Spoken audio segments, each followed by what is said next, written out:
pajak. Selamat datang di Podcast PMA6, saluran edukasi dan informasi perpajakan menarik. Kali ini bersama kami, penyuluh pajak KPP PMA 6, saya Atika. Saya Saiful.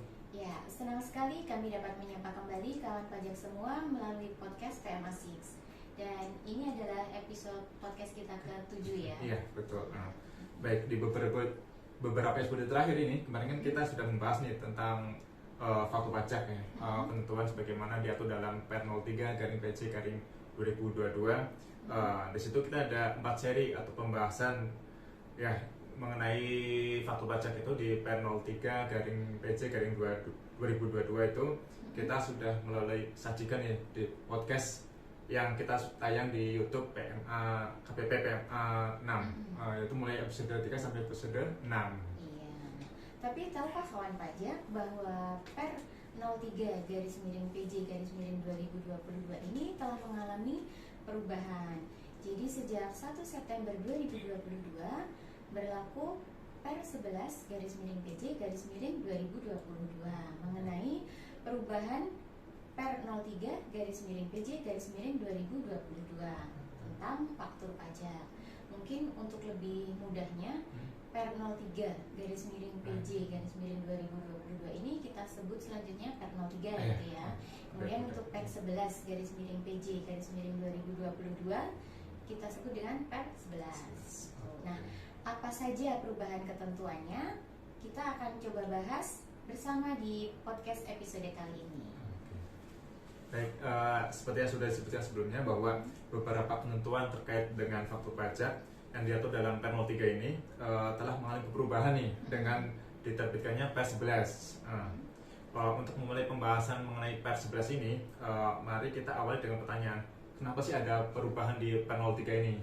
Nah, mungkin itu juga yang menjadi pertanyaan kawan pajak semua ya, karena kan Per 03 ini masih terbilang baru ya, baru berlaku kan 1 April 2022.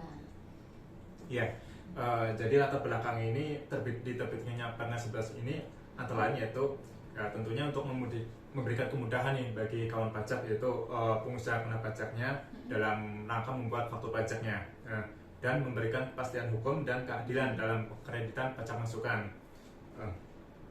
yang tercantum dalam faktur pajaknya atau dokumen tertentu yang kedudukannya dipersamakan dengan faktur pajak. Karena itu perlu dilakukan ketentuan penyesuaian nih mengenai keterangan yang harus dicantumkan dalam faktur pajak. Itu berupa identitas pembeli barang kena pajak atau penerima jasa kena pajak atau JKP-nya, dan ketentuan mengenai persyaratan kreditan PPN yang tercantum dalam faktur pajak atau dokumen tertentu yang dipersamakan dengan faktur pajak. Jadi dengan latar belakang tersebut terbitlah Per 11 ini ya. Nah, kemudian perubahan apa saja yang ada dalam peraturan ini?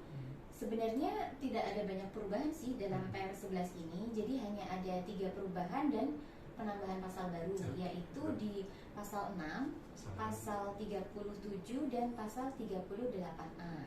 Nah, kita akan coba melihat ketentuan baru di tiap pasal tersebut. Yang pertama adalah pasal 6 yang mengatur mengenai pengisian identitas pembeli BKP atau penerima JKP dalam faktur pajak. Nah, mungkin kalau kawan pajak masih ingat, di episode podcast kita ketiga itu kita pernah membahas khusus mengenai pengisian identitas dalam faktur pajak ini, terutama terkait ketentuan pengisian identitas pembeli yang melakukan pemusatan PPN di KPP yang terdaftar di KPP WP besar, WP khusus dan Madya, atau kita singkat dengan KPP BKM gitu. Nah, salah satu perubahan penting dalam Per 11 adalah ketentuan pengisian identitas pembeli tersebut. Perubahan ketentuan ini khususnya ada pada pasal 6 ayat 6, yaitu dalam hal penyerahan BKP atau JKP dilakukan kepada pembeli BKP atau penerima JKP yang melakukan pemusatan PPN di KPP BKM tadi, tetapi BKP atau JKP ini dikirimkan atau diserahkan ke cabang yang dipusatkan yang berada di kawasan atau tempat tertentu yang mendapat fasilitas PPN tidak dipungut. Kemudian penyerahan BKP atau JKP dimaksud merupakan penyerahan yang mendapat fasilitas PPN tidak dipungut. Nah, maka pengisian identitas pembeli dalam faktur pajak berlaku ketentuan sebagai berikut, yaitu untuk isian nama dan NPWP pembeli adalah nama dan NPWP dari PKP dilakukan tempat dilakukannya pemusatan PPN terutang, berarti pusatnya ya. Kemudian untuk isian alamat pembelinya ini diisikan dengan alamat cabang yang dipusatkan, yang dia menerima BKP atau JKP yang berada di kawasan atau tempat tertentu yang mendapat fasilitas PPN tidak dipungut. Nah, kemudian di pasal 6 ini ada tambahan yaitu ayat 7A yang menjelaskan bahwa kawasan atau tempat tertentu yang mendapat fasilitas PPN tidak dipungut ini adalah kawasan atau tempat tertentu sebagaimana diatur dalam ketentuan mengenai tempat penimbunan berikat atau penyelenggaraan kawasan ekonomi khusus dan ketentuan lain sejenis yang mengatur mengenai kawasan atau tempat tertentu dalam daerah pabean yang mendapat fasilitas PPN tidak dipungut. Oh gitu. Jadi perubahannya seperti ada penambahan syarat ya. Di ketentuan sebelumnya yaitu di PN 03 kan disyaratkan sepanjang penyerahan PKP atau JKP dilakukan kepada pembeli PKP atau penerima JKP itu yang PPN-nya dipusatkan di KPP BKM ya tadi ya. Tetapi PKP atau JKP itu dikirim atau diserahkan ke cabang yang PPN-nya dipusatkan, maka berlaku ketentuan pengisian dengan NPWP pusat dan alamatnya cabang gitu ya.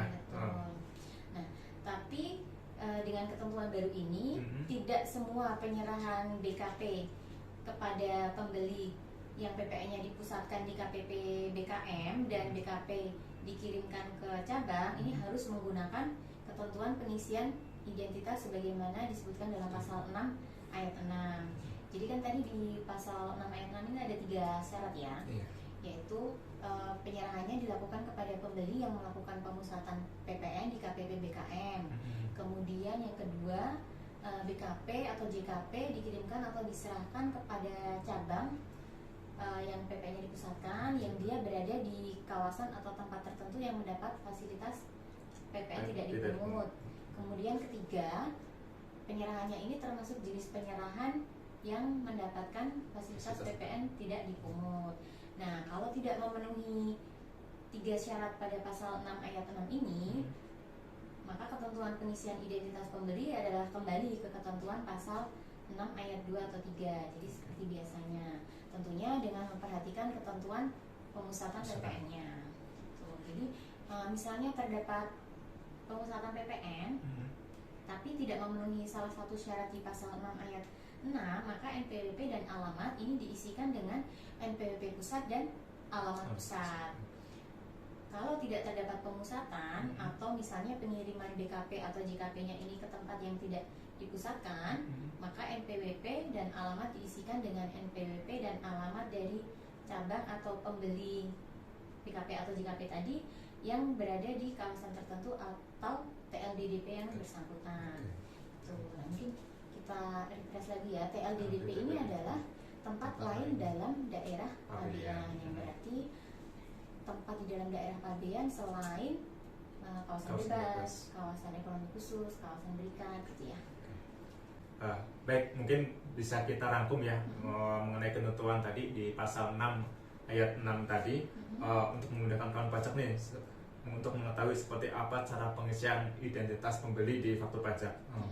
Baik, mungkin yang pertama itu ini untuk penyerahan ke pembeli yang pemusatannya di KPP BKM, tetapi BKP itu di pengirimannya ke cabangnya yang berada di kawasan berikat.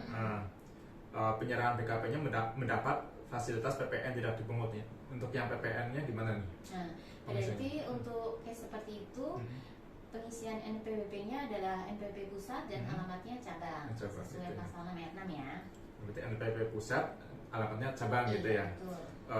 Kalau misalkan ini untuk yang berikutnya, untuk penyerahan ke pembeli yang pemusatan di KPP BKM, kemudian BKP-nya dikirimkan ke cabangnya yang berada di kawasan berikat.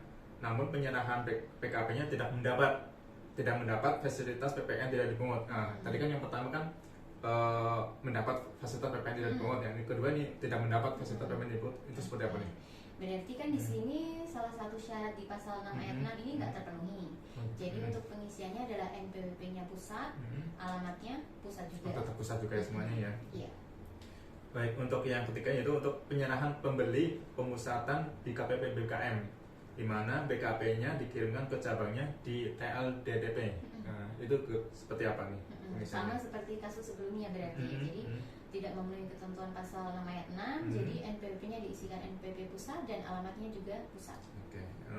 Kemudian untuk penyerahan untuk ini ya, untuk tempat ini untuk kita rangkum tadi, penyerahan ke pembeli yang terdapat pemusatan di KPP pertama, pembeli dan pengiriman BKP ke cabang yang berada di kawasan berikat, namun penyerahan BKP-nya mendapat atau tidak mendapat fasilitas PPN tidak dipungut. Ini pengisiannya seperti apa nih? Oke, jadi untuk NPWP dan alamat diisikan dengan NPWP dan alamat dari cabang atau pembeli yang berada di kawasan berikat, karena kan kawasan berikat atau kaber ini tidak termasuk tempat yang boleh dipusatkan kalau berdasarkan ketentuan Per 11 2020, yaitu ketentuan terkait pemusatan PPN di KPP Pratama. Gitu. Baik, untuk yang terakhir nih coba untuk kita rangkum tadi, bagaimana kalau penyerahan ke pembeli yang pemusatan di KPP Pratama, kemudian BKP dikirimkan ke cabang yang berada di TLDDP. Nah, kalau ini berarti kita harus melihat dulu apakah cabangnya ini masuk dalam KEP pemusatan. Kalau iya, berarti diisi dengan NPWP pusat dan alamat pusat. Oh, gitu. Nah, kalau nggak masuk ke pemusatan, ya berarti diisikan dengan NPWP dan alamat dari cabang yang melakukan pembelian tadi. Oke, untuk lebih jelasnya rangkuman tadi ya. Untuk rangkuman tadi juga bisa kawan pajak bisa lihat di bagian matriks ini nih, pengisian identitas pembeli BKP atau penerima JKP dalam faktur pajak. Bisa dilihat di situ. Nah, itu tadi ketentuan terkait pengisian identitas pembeli BKP atau penerima JKP sesuai pasal 6 ayat 6 di Per 11. Nah, selain pasal 6 ayat 6, ada juga nih Mas perubahan dalam ketentuan pasal 37 ayat 2 yang menyatakan bahwa PPN yang tercantum dalam faktur pajak atau dokumen tertentu yang kedudukannya dipersamakan dengan faktur pajak ini merupakan pajak masukan yang dapat dikreditkan oleh PKP pembeli sepanjang memenuhi ketentuan pengkreditan pajak masukan sesuai dengan ketentuan peraturan perundang-undangan di bidang perpajakan. Oke, ketentuan di pada pasal 37 ayat 2 ini sebenarnya hanya menegaskan kembali ya, yaitu bahwa e-faktur yang telah diupload dengan status approval sukses atau mendapat persetujuan dari DJP adalah pajak masukan yang dapat dikreditkan oleh PKP pembeli. Tentunya dengan memperhatikan ketentuan pengkreditan pajak masukan ya. Seperti misalnya bukan karena perolehan PKP atau JKP yang tidak mendapat hubungan langsung dengan kegiatan usahanya ya, dan bukan faktur pajak yang diisi secara tidak lengkap dan ketentuan lainnya. Nah, selanjutnya di Per 11 ini juga terdapat tambahan pasal ya kawan pajak, yaitu pasal 38A yang mengatur mengenai ketentuan peralihan ya. Jika Per 03 berlaku sejak tanggal 1 April 2022, maka Per 11 ini berlaku sejak 1 September 2022. Dan terdapat perubahan yang cukup signifikan ya dalam hal ketentuan pengisian identitas pembeli, sehingga kawan pajak nih mungkin bertanya-tanya Mas, bagaimana perlakuan untuk faktur pajak antara tanggal 1 April 2022 sampai dengan 31 Agustus 2022?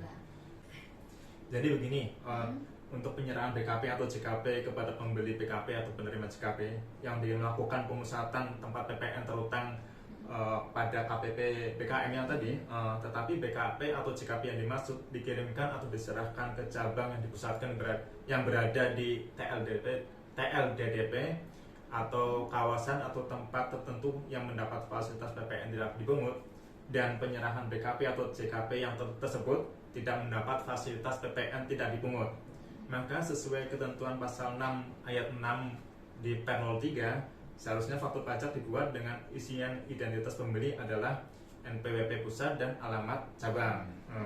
Namun pada Per 11 ini Namun pada saat Per 11 ini berlaku, faktur pajak atas transaksi seperti itu dibuat sejak tanggal 1 April tahun 2022 sampai dengan 31 Agustus 2022 ini, pengisian identitas pembeli adalah NPWP pusat dan alamatnya alamat pusat sesuai dengan ketentuan pasal 6 ayat 2 atau ayat 3 di Per 03 tadi.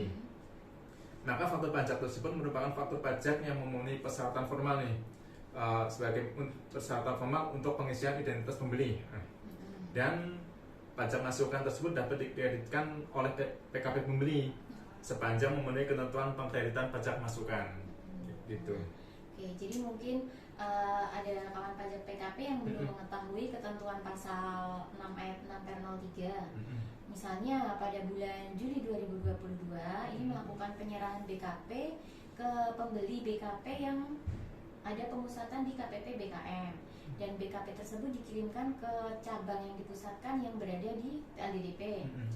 Kemudian saat membuat faktur pajak, identitas pembeli BKP-nya ini diisikan dengan NPWP pusat dan alamat pusat. Kalau berdasarkan Per 03, pengisian ini kan tidak sesuai ketentuan ya, dan akan disarankan untuk membuat faktur pajak pengganti untuk merubah pengisian identitasnya menjadi NPWP pusat dan alamat cabang.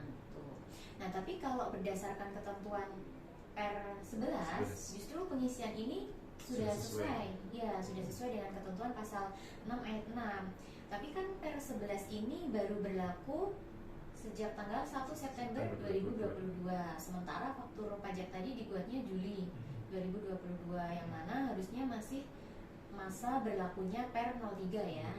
Nah, karena itu di pasal 38A ini diatur bahwa pengisian faktur pajak tersebut memenuhi ketentuan pengisian identitas pembeli BKP dan pajak masukannya dapat dikreditkan. Iya, betul. Jadi atas faktur pajak dengan cash seperti ini yang dibuat sejak tanggal 1 April 2022 sampai dengan 31 Agustus tahun 2022 istilahnya diberikan relaksasi. Jadi tidak perlu membuat faktur pajak pengganti. Gitu ya. Nah, cukup panjang juga ya kawan pajak pembahasan kita terkait pengisian identitas pembeli dalam faktur pajak sesuai dengan ketentuan Per 11. Iya, dan sepertinya sudah kami sampaikan ya semua perubahan ketentuan yang ada dalam Per 11 ini. Semoga apa yang kami sampaikan bermanfaat bagi kawan pajak semua. Nah, kawan pajak juga jangan lupa untuk menyaksikan podcast episode-episode berikutnya yang pastinya akan menyajikan informasi perpajakan yang menarik. Agar tidak ketinggalan, jangan lupa untuk subscribe akun YouTube KPP PMA 6 dan nyalakan notifikasinya. Baik, sebelum kita tutup nih, ada pantun nih, Mbak Tika. Oke, boleh Mas. Gimana tuh? Burung cendrawasih dari Papua. Cakep. Burung takut dari Malaysia. Oh ya? Terima kasih atas perhatian kawan pajak semua. Sampai jumpa di podcast episode berikutnya. Wassalamualaikum warahmatullahi wabarakatuh.